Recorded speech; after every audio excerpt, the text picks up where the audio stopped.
The images you're seeing were created using artificial intelligence. Some were created directly, and others were created from images. For example, this animation was made from a scan of a Raspberry Pi, taken in 2003. And here is a macro photo of some blackberry jam in the sun, taken in 1999. AI is a new thing, and not everyone is thrilled with it, as is often the case with new things. It's a very powerful tool, and, as with atomic fusion, for example, we hope it doesn't end up in the wrong hands. It's true that the potential for controlling and manipulating people with this technology is a little scary. All those humans telling their favorite robot every little secret. But if they just use it to sell us stuff, that's fine. After all, you can't keep people from knocking at your door, so it might as well be to offer you something you care about. Better than, say, Jehovah's Witnesses. A major concern with AI is the loss of jobs it will bring. That's true, but the same was true with the arrival of the combine harvester, textile looms in factories, or computers. One way or another, we adapted, and life got a little easier. The other big worry is not knowing what's real anymore. AI came into many people's lives as a lie. Videos shared, posts on social media, without saying they were made by AI. But can we really blame people for trying to get a little attention, to scrape together a bit of love in this hyper-competitive and lonely world? That's not AI's fault. Some say AI is the ultimate degeneration. Degeneration means losing the natural qualities of your species. But when exactly was humanity all natural? Before robots? Before plastic? Before factories? Before the wheel? Before an Anglo crossed with a Saxon? Before we mastered fire, life was perfect, 100% awesome. And then somebody came up with fire and cooked the game. And one guy, a little contemptuous, a little smug, said, "Damn it, Lil Susie, what the hell is this invention? Soft food? That's gonna make your jaw weak. I'm telling you, in 30 years or 3 generations, we won't even be able to chew a snail. Cut the crap. We're not sissies. Eat that deer leg raw. That's natural." Before photography, the artistic life was at its peak. Painters and sculptors got their hands dirty. It smelled of onions, of rancid oils. We were wading through mud. Everything was natural. Pigments came from minerals, from the organic world. Nothing was artificial. And then, somebody invented photography, the ultimate cheat. You could reproduce a perfect image in the blink of an eye. And painters, well, they might as well pack it up. What would become of the art of portraiture? Of delicate, poetic, graphic reproduction? Something had just been stolen from us. And then they invented Photoshop. You couldn't even trust photos anymore. Images were corrupted. The very sense of reality was gone for good. By then, photography had already earned its place as a respected art form, valued, admired, even thought of as natural. Photoshop was the ultimate cheat. I don't like Photoshop. It's the ultimate cheat. You see an antelope, they transform it in beast. Beast. And then they invented AI, Photoshop on steroids. Work was done in the blink of an eye. Back then, mastering Photoshop took months, years of training.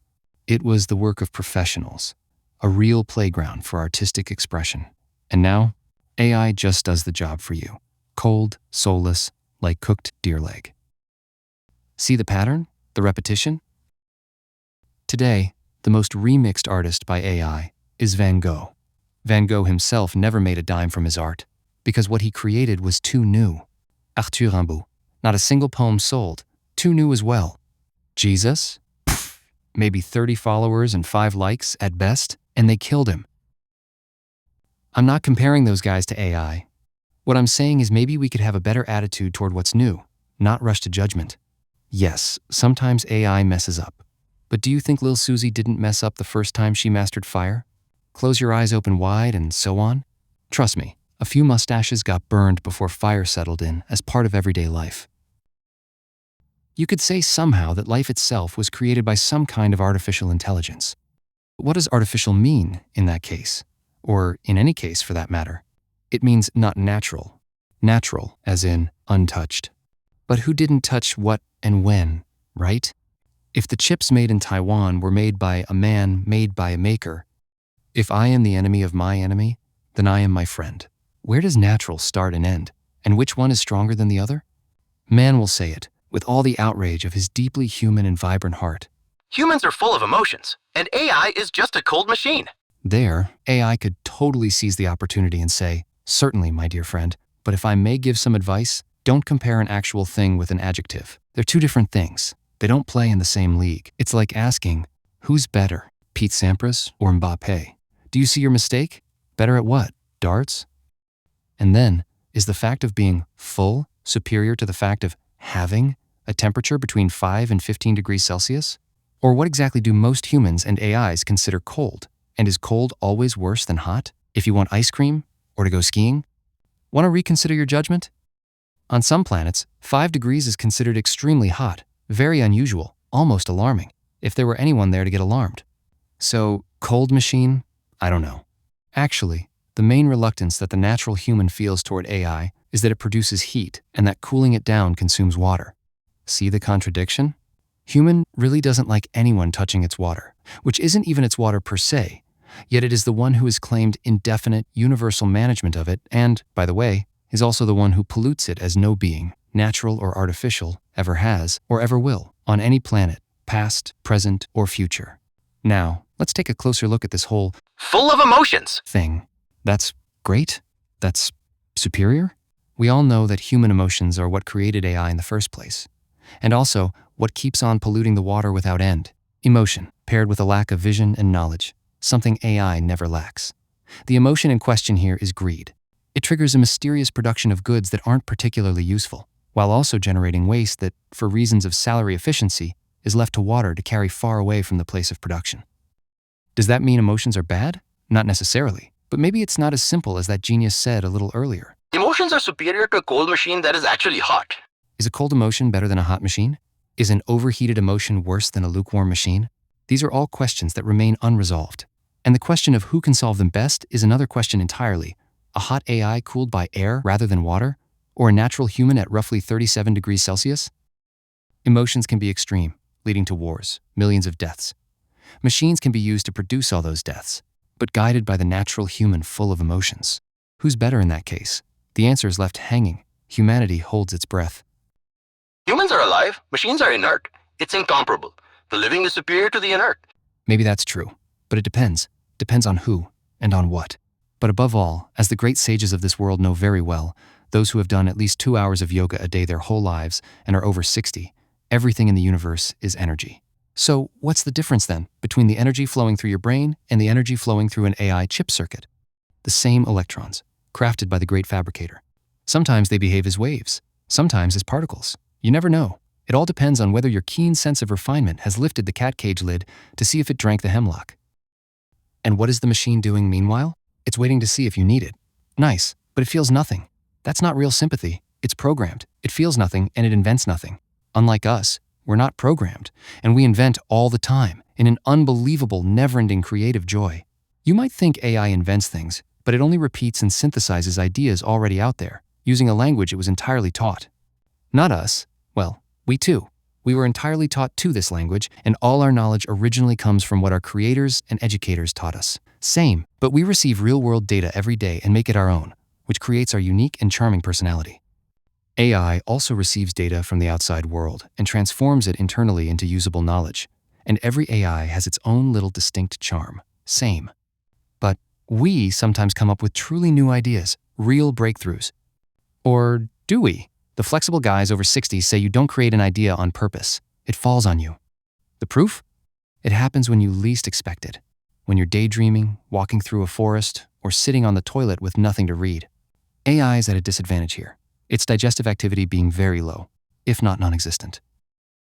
But fun fact, today it's humans who go find AI, so it can give them ideas they'd never have had on their own.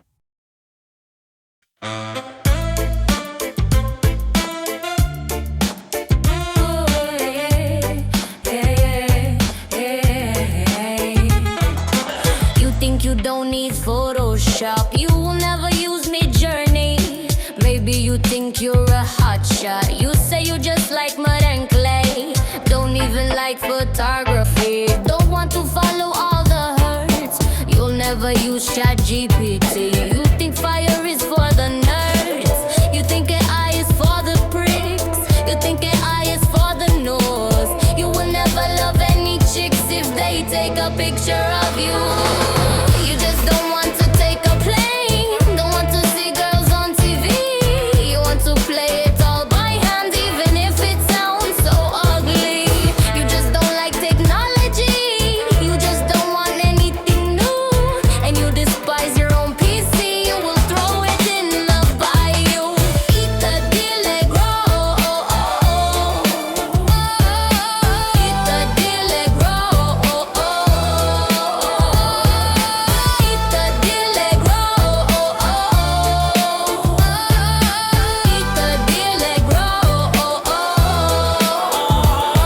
Yeah, you think AI is for the pricks. You think AI is for the nerds. You will never love any chicks if they take a picture of you. You just don't want to take a plane. Don't want to see girls on TV. You want to play it all by hand, even if it sounds so ugly. You just don't like technology. You just don't want anything new. And you despise your own PC. You will throw it in the bayou. Eat the delegro. Eat the delegro. Eat the delegro. Eat the delegro. That eat the dip, that eat the dip, that eat the delegro.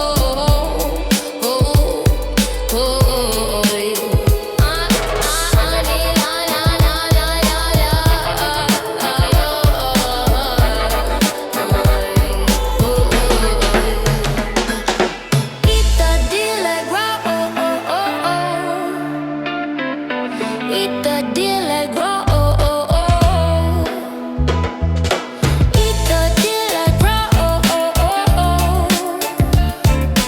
Eat the delegro.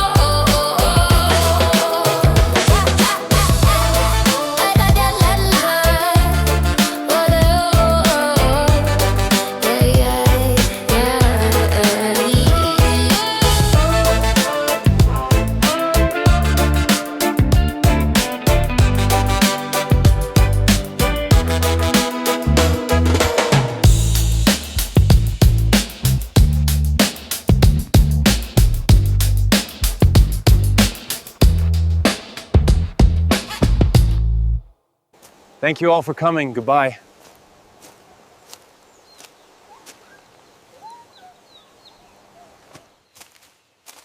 That was it. Thank you all. Good job. Oops, excuse me.